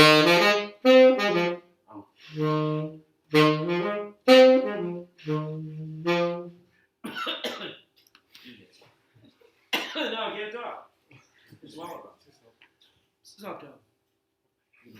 You go ahead, finish. All right. Lips. Yeah, I thought that was wonderful. I just want to rehearse the section real quick. We've got a couple minutes. One of those spots Chip was talking about, kind of where we're all kind of independent, but it's all working together. Can we take a look at 87? 87. So 87, let's just go first on the next mental forte, nothing too much right now. Trombones, you guys actually kind of start this with your pickups. Can we hear you guys pickups in 87 coming in on the end of 3? 1, 2, 1, 2, 3. Yeah, just trombones, just trombones. One more time, can you accent that first note a little harder? Da, 1, 2, trombones, go. Yeah, and then just exactly what you were doing. Put a little vibrato in there. Bye. You know what? Slide vibrato or lip vibrato, either one. Trumpets, clarinets, can we hear you guys? You're the kind of response. Trombones start, you guys respond. Da, da. So I guess mic, ooh, ah, you know, closed, open, clarinets, do your best. The key is just make the second note louder. Yeah. Da, da, 1, 2, 87, ready, go. Yeah, one more time. Da, da, 1, 2, ready, go. Yeah, Yep. Mike. Yeah. Just, yeah, and I would say with the plunger mic, you know, start even a hair more close and then really open it up rapidly. But, wah, you know, that's what you want to get. You want to get that, like Brian said, the second note louder, and you want to make that extreme change.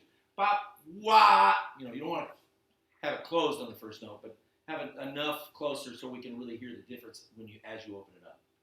And you're pushing air through it, not clarinets. And then saxes, you guys have that final part. Rhythm section. Saxes, can we hear you at 87? And really, even within this first measure, you can do some of the dynamics to kind of shape it, right? Yeah. Follow the shape of the line. That's what I was trying to say where I choked myself. Yeah, follow the shape of the line. That's what you want to do. And do it with your subtone. Yep. Yeah. As it goes up higher, play a little louder. As it goes down, play a little softer. Saxes, can we hear at 87? 1, 2, 1, 2, ready, go.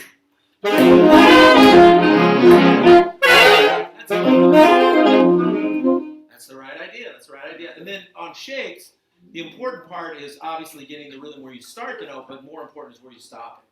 Okay, and same with the brass. If you guys have a shake, you need to make sure that you're, okay, we're going to cut this off on 3, on 4, whatever. Okay, that probably should be off on the end of 4, I would say. Where is it? Yeah, right, all these. Yeah. Every one of those. I wouldn't go all the way to 1, and because that's probably going to make your next entrance a little late. That's the problem. So you just want to make and when you're doing the minor third thing, try to find a fingering that's easy for you to play that. You know? That's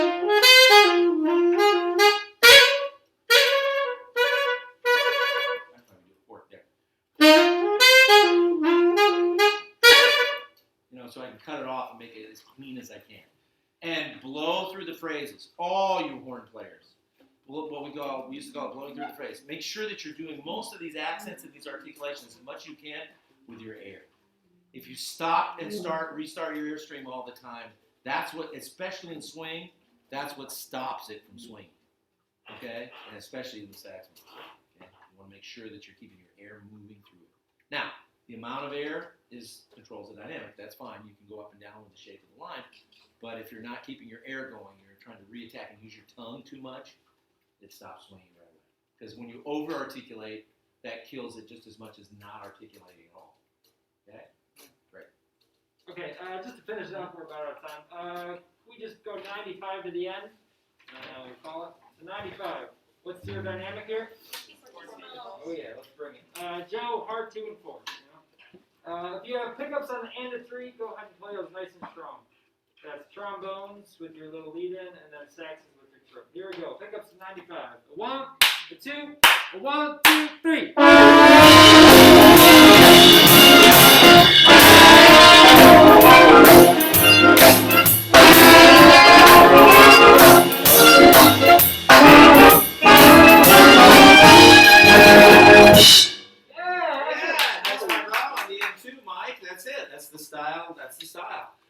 What's your name? Sorry. Eddie. So Eddie, maybe not quite that much vibrato right off the first, let it, a little wider. And then typically with vibrato, and especially in an older style of swing like this is, big band, from the 30s and 40s, you would want to start the vibrato slower and later on the note, if you have a long note like that, or a whole note or something, and then get faster with it toward the end. That's the whole idea of the vibrato. Now, more modern context, sometimes you do start it real quick right off the bat and keep it kind of the same, intervallic, vibrato. It's the same all the way through. But in this, you want to start it a little later in the note. Play the note first. Before we hear the slide, you guys know the slide.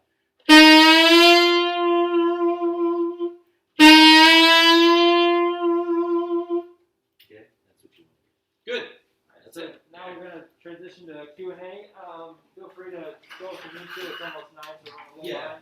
line. But, Yeah, Brian. Yeah, Ron, thank you for doing this. This is great. Great experience for you guys. So anybody got questions or anything for me or anything in general just about this style? Here's your chance. Yeah, please. Yeah, we used to, I will say this, we used to have our jazz pedagogy course, we used to be populated almost exclusively by music ed majors about 15 years ago when I first started it, the first few years, and then even maybe 5 years after that. And then we had a major, massive schedule change brought on a lot by the College of Education for you guys, which made it impossible for most of you to take any of our offerings, and that's really a shame.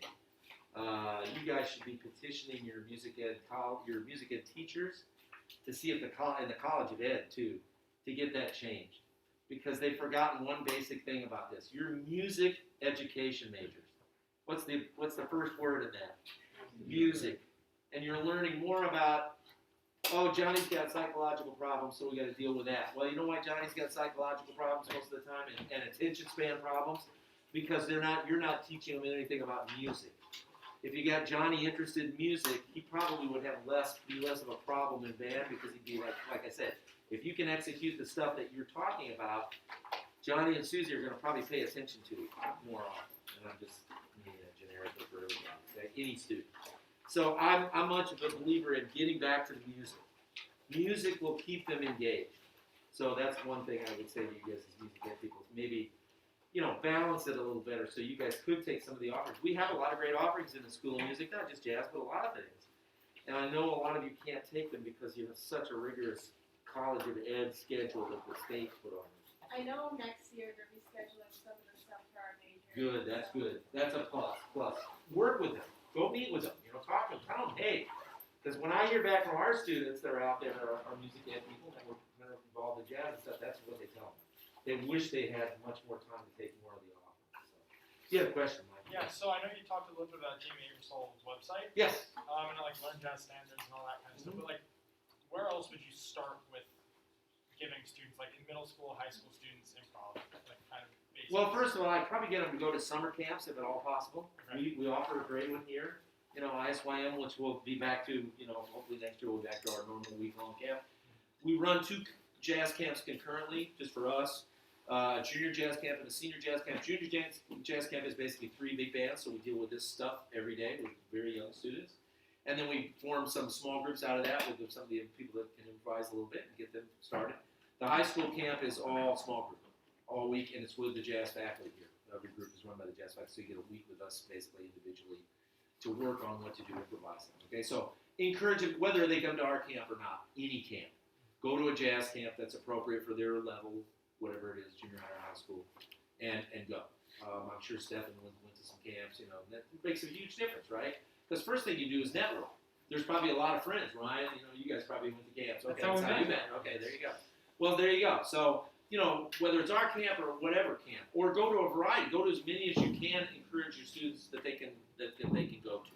That's a huge, big thing, because then they're out of school, they've got a little time, they can usually focus a little more for that week, and still have a lot of fun. It's fun. You get that aspect of teaching them that doing this, yeah, there's a lot to do and it's never ending, but it can be a lot of fun. And they make friends, and it can influence, their later careers. A lot of people, our jazz drum set, Professor Joel Spencer was a product of ISYM jazz camps back in the 60s. He went to ISYM a long time ago. So Joel ended up, teaching here. So there you go. That's a good example. So camps, I would say, is one thing. There are tons of online things too, by various instrument usually that you can deal with. I know my friend Jim Snydero is a great saxophone player I went to school with years ago and been in New York for years. And actually, his album that he just put out last year is up for a Grammy this year, so for several categories. Anyway, but Jim has a whole series of called the Essence of Bebop that he teaches online. So you could, they can find things online if they want to do that. Now, given that we've come through almost 2 years of doing so much online, I don't know if that's all that attractive. You guys are right. This is so much more fun to be in person. So that's why I say camps, because a lot of the jazz camps are going to be back this next year, I think, as we climb out of COVID here. And we'll be able to do this. I did a camp this year that was a week-long camp down in St. Louis, first one I'd done in a couple of years, that I used to do every year. We did that, and everybody was fine. Nobody had any problems. We just wore masks, got to do what we're doing here, and most people had to be vaccinated and all that. So, and it went fine. And it was so much fun, everybody just enjoys it so much. Because what we do is organic. And you have to get the students to realize that the fun of it is being together with each other, beat each other. And hearing different people's interpretations of jazz. That's what's so beautiful about jazz. It's open to a lot of individual, like I said back in the beginning, you're not only the interpreter of the music, but you're also the composer and the arranger and everything, all in one when you improvise. And improvising is a really fun thing to do. It can be very daunting for young students because they get scared. They think, I can know all these scales and all these. No, just start playing. Just get them playing. And one other thing I would say to encourage students is in schools is whether they're playing with the rhythm section, that's usually almost impossible. It's hard to get that together when you're young. So just get together with one other person and play. And even if they play with Aebersold, recordings or just play along things, that's fine.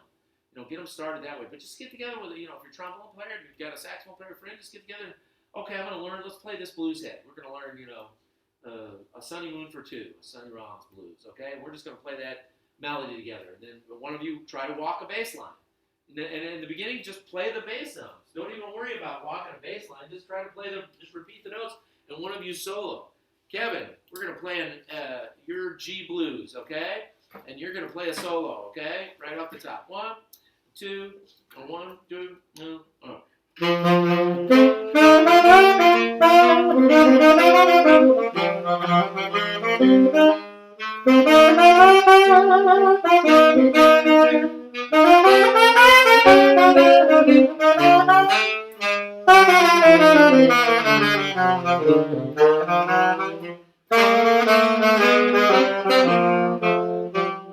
So we learned 2 things right there. Okay, he got to hear me play a bass line. He got to experiment and try to figure out, okay, what are the chords he's playing? What is he trying to imply with it? I kept the bass line. I could have played it real simple, even simpler than that in the beginning. Let him do that. Okay? And then what was the other big thing that we were kind of coming together on? Playing the what? Together. The end. The feel. How about the feel throughout, right? It started to feel better. You were here listening to my quarter notes, okay, when I did walk, or even I was just kind of articulating, and you were playing that feel, right? Yeah. So you're teaching them how to play swing right off the bat. That's one thing. Or if you want to do it with straight eight, you can do the same thing too. Lots of things you can do. Just pick some real simple things like blues and rhythm changes, like I said, okay? That's a great way to start, Stefan, we're going to play another one. We're going to play rhythm changes in B flat, okay? So G for you, all right? All right, so play, here we go. I'll do the bass line. You just play something I hit. 1, 2,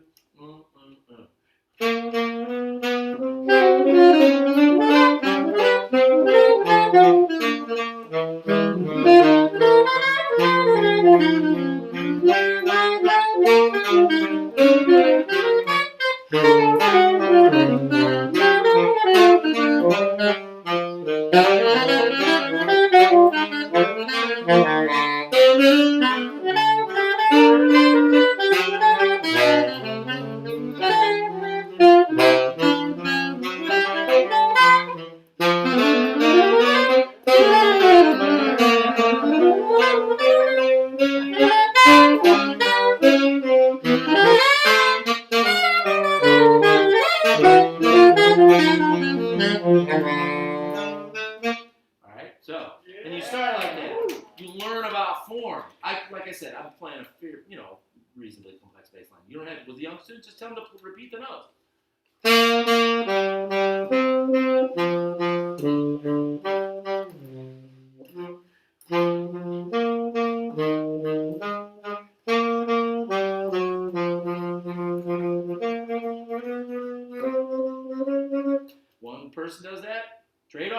Next chorus, you play bass line on the alto. Try 1, 2, same, 2, oh.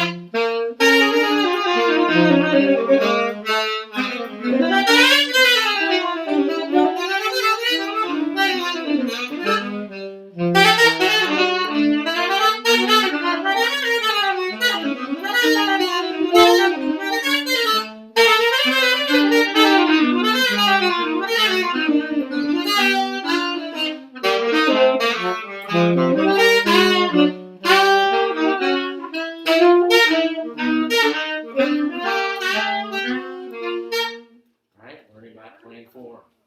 So when you get together, get your students doing that because they develop a sense of time. We're all human beings. Your whole body is run by 2 sets of waves. 2 organs in your body run your whole body. What are they?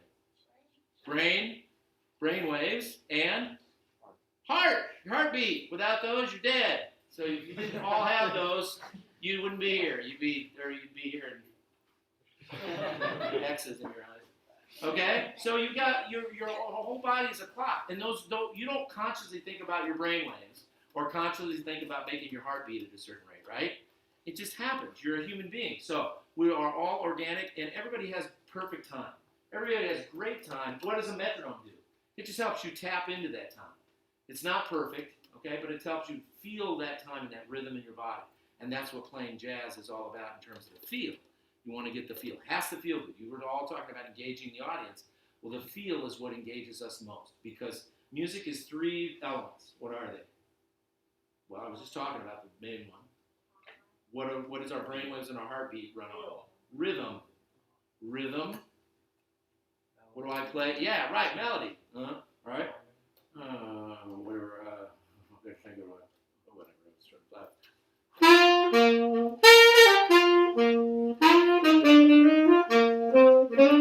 Just playing rhythm changes. That's the Flintstones is built on rhythm changes. Okay. All right. So melody, and then what about harmony? So 3 parts, like a peace sign. Think of it like that. And those proportions of that pie are just moving constantly within any jazz composition. Whether it's a big band chart, whether you're playing a tune, whatever. They're just constantly roaming around and moving. And your job is to figure out what's in the foreground at any given point, what's in the midground, what's in the background, just like a chart. You do the same thing, except you're doing it as the composer. You know? Where do I want to play a little more double time, like when I was doing? Where do I need to be a little clearer with the bass line? Whatever it is. And if they can get together and start doing that together, then you're already, when you get in an ensemble and you're just adding on, the concept of it is so much stronger. You guys all have a really good concept. I'm really impressed. This is the best set of music ed people I've had. Okay? Now, get your ears going too. That's usually the weakest part. If I sit at the piano, just play me a chord, some kind of chord, any chord you know. Okay, all right.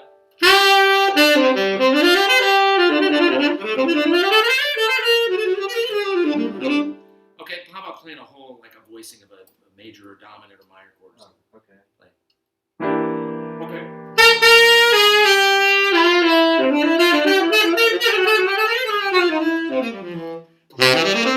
It's a C7, right?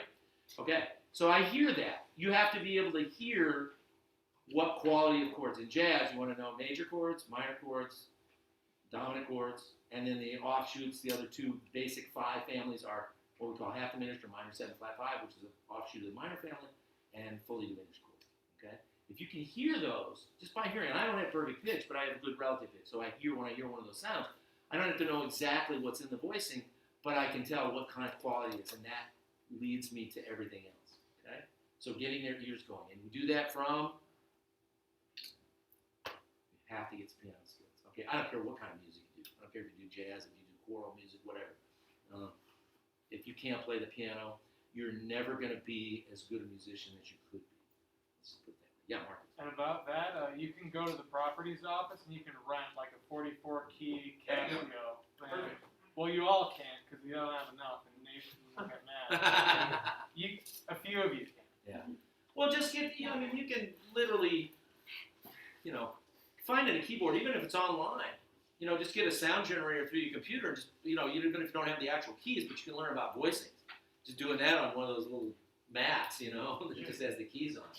So you can do that kind of stuff. It's pretty technologically easy to get yourself to a keyboard these days. So, you don't have to have a lot of keys. You just have to have a couple of octaves. That's enough if you got it. That'll get you everywhere you need to go. Like I said, all you really need is 4 fingers. 4-note voicings, keep thirds and sevenths in the chord, in the bottom part of the voicing, place fifths and ninths or substitutes, and the top part of the voicing, that's a great place to start. That's what you did in that voicing right there. That we just played. Yep. And that's what you want to start. Okay? Any other questions? I think I'll let you guys know. Yes, sir. And is it Joe also? It is also Joe. Okay, I yeah. was going to say, we have 2 Joes. Okay. That's confusing. Yeah, that's Yeah, okay. so on the topic of piano voice, Yes. so you mentioned a few resources. Mhm. What are some resources that I can use specifically for chord voicing? Because sometimes Okay. I see like a chord, and I'm Yeah. not sure how I should approach There's a couple of books. Well, there's a lot of books. If you go to that Aebersold website and look under piano voicing books, there's going to be a book by Frank Mantooth, which is really great. There's one by Dick Hyman that's really great. The one I mentioned, Mark Levine, that's really great. All those 3. There's one by Dan Hurley. It's really great for chord voicings for jazz. There's literally probably 50 or 60 out there. Okay, if you just go there and it'll say something about chord jazz voicings or chord voicing or voicings for the non-pianist. Even as a pianist, I would still look at those because for jazz, they're just gonna. There's transcriptions of all the voicings on every one of the Aebersold recordings, all the play-alongs. Different piano players played on different versions of them. They literally Aebersold came out with books and he transcribed all the voicings in all of those. Just get one of those, any one of them. Get a book that's got some standards in it, one of the Aebersold play-along volumes that's maybe jazz standards, whatever, just any of them. And get the book that goes with all the transcribed voicings for the piano, and then there's also transcribed bass lines for all of those play-alongs too. And those are great studies right off the bat to get you going. Because he gives you the chord symbol, shows you the voicing, and you just got to sit down and start memorizing, start learning them. It's not that hard, and even for you people that are non-pianists, if you can just understand that, you don't have to have any chops. You just have to be able to play this. If you can go do this, you can play the piano. Good enough for jazz. I mean, to give yourself the voicings, and that's what you want. You want to be able to realize what we call realize a lead sheet. So you can take a lead sheet that's got, the meter and the key signature and everything, the basic melody and the chord symbol, and figure out, okay, what does F7 mean? What does F69 mean? Whatever. And any of those books I just mentioned on that Aebersold site, they all talk about that. Okay? Very well. So those are about as good as I can. There are certainly tutorials online too. If you want to go to, Mark Levine certainly has one online. I don't know if Dick Hyman does. He's getting pretty up there. Frank Matthews passed on. Dan Hurley might have something. Dan's pretty old too now. Phil DeGreg has a book. A friend of mine that I went to school with, Phil, has one. I think he might have an online thing. Phil DeGreg, he used to teach down at the University of Cincinnati Conservatory. He's retired now, but he's got a great book too for chord voicings. Okay? Anything else? All right. Hey, have a great week. What's left of the Thank you. Great job, everybody. Thank you, NBA. I think the next thing we have is a professional development next Sunday. Yes, at 11 a.m. It'll run until about 1:30. You can show up for one presentation and then leave. You don't have to be there for the whole time. It's going to be great. We have Dave and Alona Hutter, Spencer Heil, Stephanie San Ramon, and somebody else. Penny Sampson. And you better be glad that your name is on the board the other day. My Emma's not here to kill you today. You want to know your Midwest, so do that now. If you haven't done it. Please do Midwest stuff. Oh, if some of you are going to Midwest, the jazz faculty and I, myself, are doing a clinic at Midwest on Wednesday, December 15th at noon. So look for that. Hear us all talk about. We're going to be talking about jazz and education.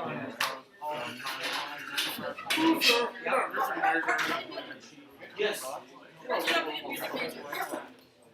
I'd say send out your lyrics.